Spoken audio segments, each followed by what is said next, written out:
Instituto Nacional Penitenciario Carcelario INPEC fue creado mediante el decreto 2160 del 4 de diciembre de 1992.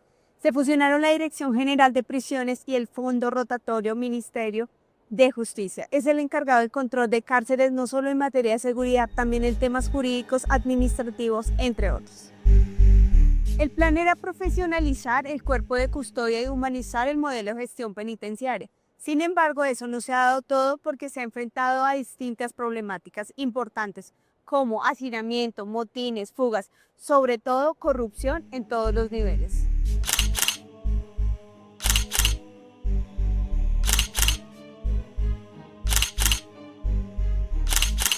Pocas propuestas se han hecho para mejorar o cambiar el INPEC. Lo más reciente es una acción popular con la que pretenden liquidar. Una ola de denuncias por irregularidades y delitos que se organizan desde las cárceles, entre ellos la extorsión, ha puesto en la picota pública al INPEC, en cuyas manos está la custodia de los centros de reclusión en todo el país. Algunos de sus funcionarios estarían inmersos en hechos de corrupción. Las cárceles son, en teoría, espacios de rehabilitación y resocialización, pero se habían convertido en centros de operación del crimen organizado. No nos aguantamos más extorsión desde las cárceles. Él es Julián Espinosa, concejal de Bogotá. Radicó recientemente una acción popular para exigirle al Ministerio de Justicia la liquidación del INPEC y la creación de una nueva que garantice control real sobre los centros penitenciarios del país. La génesis de que pasáramos una acción popular para liquidar el INPEC es muy directa y clara frente a unos temas, y es el aumento desbordado de la extorsión en Colombia. Nosotros del año pasado a este tuvimos un aumento del 64% de los casos de extorsión. Según la Procuraduría General de la Nación, esos casos, el 41% vienen de las cárceles en Colombia. De alguna manera, desde esas cárceles, para que exista eso, tiene que haber complicidad de los funcionarios que hoy trabajan allá. Según cifras oficiales, solo el año pasado, alrededor de 100 funcionarios del INPEC fueron salpicados en presuntos hechos de corrupción. De los 17.126 funcionarios del INPEC, 3.700 están bajo la investigación por lo mismo, corrupción. Hay un subregistro que podría duplicar las cifras. En un operativo que se hizo en diciembre del año 2024, en un día se ganaron más de 1.000 teléfonos. Y pues eso es algo que es absolutamente descarado, pero eso ha crecido enormemente. En 2022, los elementos de telecomunicaciones que fueron allanados dentro de las cárceles del INPEC fue una suma cercana a más de 200 celulares. Pero ya en el 2024 tenemos una suma de más de 44.000 allanados. Entonces, si usted lo mira, el crecimiento de eso dentro de los centros penitenciarios es gigante.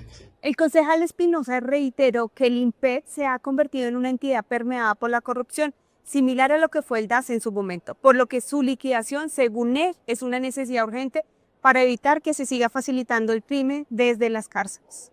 Queremos que el Ministerio de Justicia y del Derecho liquide el INPEC. La del concejal es solo una cara de la moneda. Es un problema de política criminal. El dragoneante Óscar Roballo es el líder de uno de los sindicatos más visibles del INPEC. Si liquidar el INPEC fuera la solución para la gran problemática carcelaria que existe en Colombia y en el mundo, porque esto no es un tema solo en Colombia, es un fenómeno que se ha generado a nivel mundial. Todas las cárceles tienen problemas de hacinamiento, infraestructura, corrupción, y hay que decirlo, Colombia es potencia en un buen sistema carcelario. Nosotros somos ejemplo a nivel Latinoamérica del sistema carcelario. En Colombia, la política criminal y en el mundo es como, yo la he catalogado como una línea del tiempo, ¿sí? Entonces, la política criminal empieza desde la prevención del delito. Y la prevención del delito es que el Estado colombiano hiciera más universidades públicas, más colegios, para que los jóvenes, que son el 60% de la población reclusa, que están entre 18 y 24 años, sumándole los niños que están en los reformatorios, pues tengan más posibilidades de vida, ¿sí? No delinquir, porque ser delincuente en Colombia se convirtió en una profesión. Porque no tienen los derechos humanos, estén olvidados. Posteriormente, dentro de esta línea de tiempo, vendría el tema de la efectividad de la pena privativa de la libertad, ¿sí? Las cárceles no son centros de resocialización, no porque no lo sean, sino porque el mismo Estado no da las garantías de resocialización.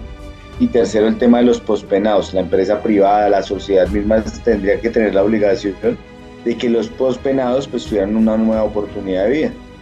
El 40% de todos los presos en Colombia, que son como 90.000 intramural y como, puedo hablar de unos 150.000 presos con los que está en la estación, el 40% de estas personas son reincidentes. ¡Ey, quita esa gorra! ¡Sale! El hecho de que no se tenga clara la verdadera función de las cárceles y de los funcionarios del IMPEC es un indicio que el sistema judicial y general de justicia colombiana necesita un cambio. ¿Pero es viable la liquidación del IMPEC? Yo creo que no tiene ningún sentido. Él es el exministro de Justicia Néstor Osuna, actual procurador delegado para los derechos humanos. Es posible, si lo que se quiere es un proyecto demagógico, le pueden cambiar el nombre. Pero alguien se tiene que ocupar de cuidar las cárceles. Lo único con lo que cuenta el Estado colombiano para cuidar las cárceles es el IMPEC. Liquidar el IMPEC no tendría sentido, dice el exministro Osuna. Tampoco cambiar el nombre, por ejemplo, como sucedió hace poco con el SMART, que ahora se llama UNMO. Porque sigue funcionando igual, las reglas no cambian ni solucionan el fondo de la problemática, pero entonces, ¿cuál sería la solución? ¿Aplicaría aquí la frase que dice, todo pasado fue mejor? Si se quiere tener un mejor sistema penitenciario, lo que se podría pensar es en volver a fusionar lo que antes fue la Dirección Nacional de Prisiones, es decir, lo que hoy en día es IMPEC más USPENE.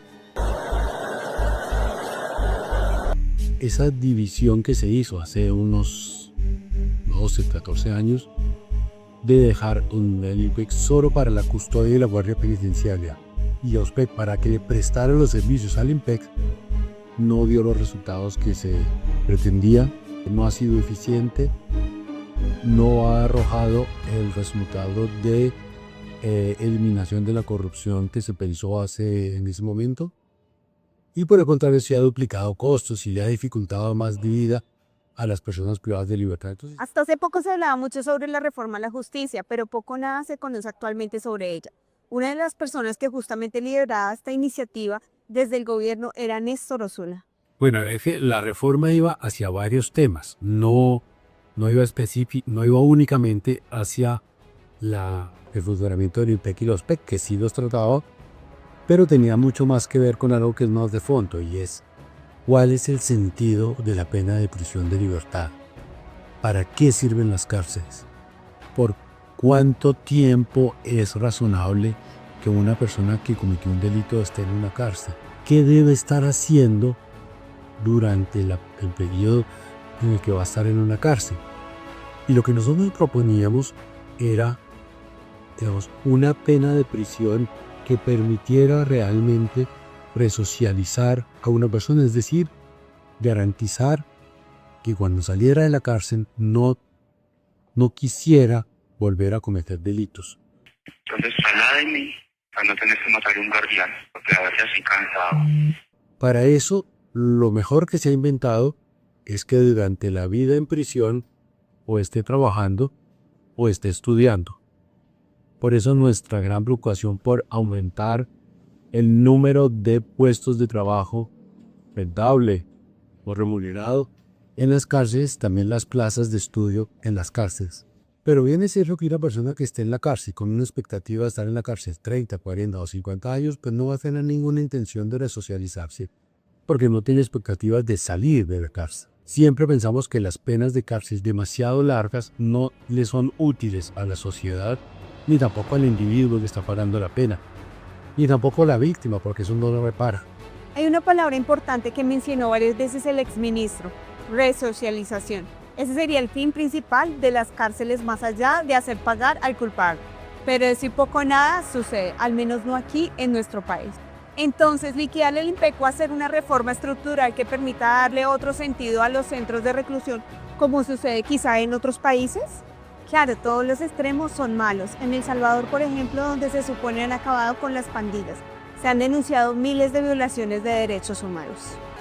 ¿Cambiará algún día la situación en Colombia? Amanecerá y veremos.